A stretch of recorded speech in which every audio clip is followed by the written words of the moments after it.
Hi, my name is Alex. Your identity, it's who you are. It's not something you like to think you need to guard, but these days, you do. Identity fraud or identity theft results in losses of billions of dollars every year, but is something many of us don't really understand. Identity fraud is becoming one of the fastest growing crimes in Canada.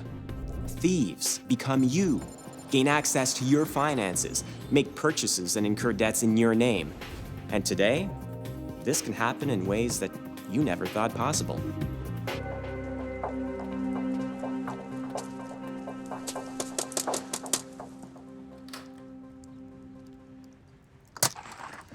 Yes? Good afternoon. Are you Catherine Davis? Yes, I am. I'm Ross Campbell with the Alliance Agency, a collection company. I just wanted to let you know that one of our clients has not received payments from you for the past 3 months. What? Well, I see here that it's for default on monthly payments on an HD TV and sound system you purchased at Johnson Electronics. From who? I've never bought anything there. Are you sure? Yes. Well, it says here they were bought August 17th. No, let me see this. Oh. I think you better come in.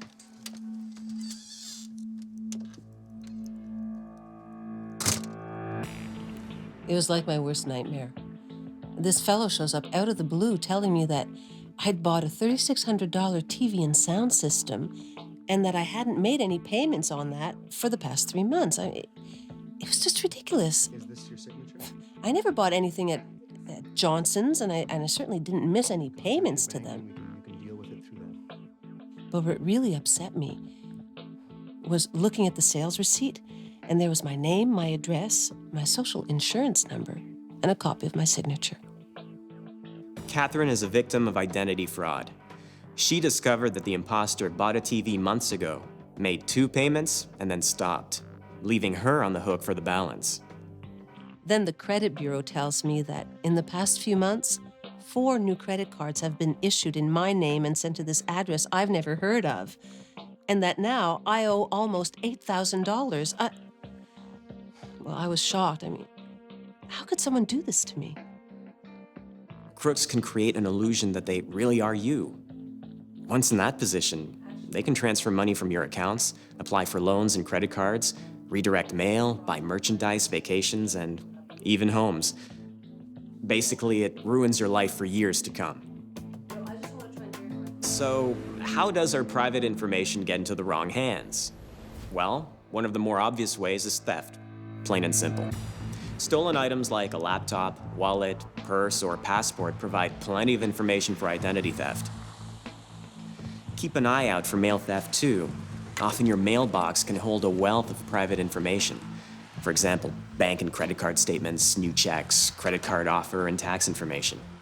Remove your mail promptly, and if you go away, have someone pick it up for you. Have you ever heard of dumpster diving? It's a sport of thieves involving digging through our recycling bins, trash cans, and garbage dumps in search of personal documents they can use.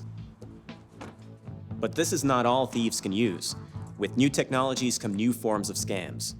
The internet has provided more opportunities for criminals. To reduce the threat, install a firewall, an antivirus, and anti-spyware software on your computer. These are readily available and easy to install. Know who you're communicating with online. Limit personal information on social networking sites, and make purchases from reputable websites. I can't believe it. Someone just withdrew $1,800 from my bank account. Now I have to prove this was a fraud. What a mess. Ben is also a victim of identity fraud. The scammers went phishing, a ploy that uses email lures to fish for passwords and private information. My bank asked me if I'd ever responded to emails about my online bills. I didn't think so, but then I remembered receiving this email from what I thought was my cell phone company. They were saying they had trouble with their server and they needed me to update my account information, otherwise they couldn't keep me on as a customer. I was so worried they'd cut me off, I gave them all the information they wanted, including my bank account number and password.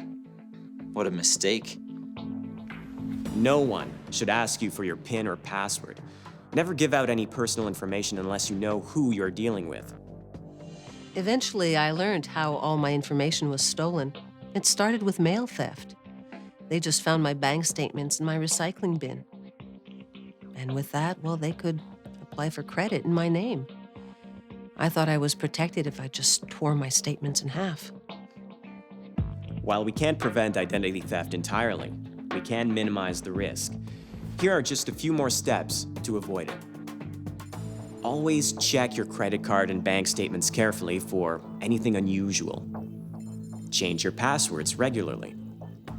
Check your credit report now and again to see if it has anything suspicious. When using debit cards, shield others from seeing your PIN. Don't carry the numbers with you, and change them periodically. Fortunately, my credit rating is almost back to normal. I check it regularly and my other accounts too. As a victim of identity fraud, I've learned the hard way. I watch my personal information a lot more closely. I use a shredder, and we've changed our mailbox to one that's a slot in the door. They're little things, but they make me feel a lot safer. It took time, but everything got sorted out at the bank. Now I see just how easy it is for information to get stolen. I still get scam emails, but I delete them right away. And now I'm using the most restricted privacy settings for my online networking.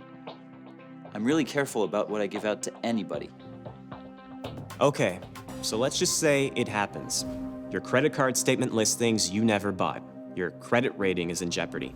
Money has disappeared from your bank account, or your wallet's been stolen. What do? Act quickly.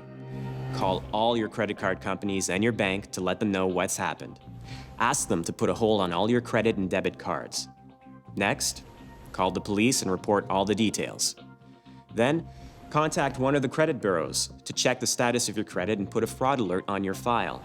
They will be able to tell you if there have been any new attempts to open up credit in your name. Our identity is precious to us. Having it stolen can be a devastating experience. If you suspect being a victim, report it immediately. Although some banks and creditors may cover some of our losses, it may take a long time to regain a good credit rating. Identity fraud has no boundaries. It hurts everyone and costs us all. Be vigilant and protect yourself.